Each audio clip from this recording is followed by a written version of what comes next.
কাকা এইগুলা কি শুনলাম? কি হচ্ছে বাবা? কাকা শুনলাম আপনার বাইরে নাকি আবাসিক হোটেল বানায় রাখছেন। আবাসিক হোটেল মানে? এটা তুমি কি কইতেছো বাবা? আমি কি কমু, গ্রামের লোকজন কইতাছে। গ্রামের লোকজন কি কইতেছে?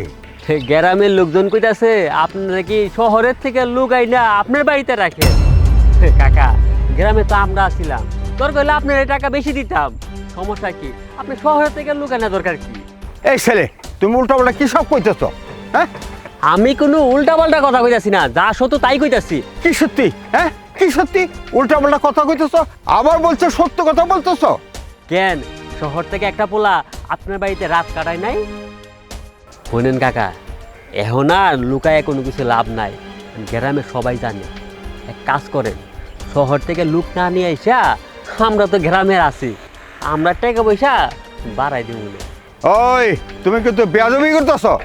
বলে যাও আমি তো মুরব্বী, মুরব্বীর সাথে বেয়াদবি করতেছো। হ্যাঁ, এই কাকা আমি কোনো বড় বড় কথা কইতাছি না, মা মরা মায়ের দিয়াছি আপনি ব্যবসা করান, আবার আপনি কেন আমি বড় বড় কথা কই? আপনার মতন বাপ বাইচা থাকাচ্ছে মরে যাওয়া অনেক ভালো, মায়ের দিয়া ব্যবসা করান সি সি সি সি সি। কাকা আপনি মরে যাওয়া অনেক ভালো। তোর এত বড় সাহস! একটা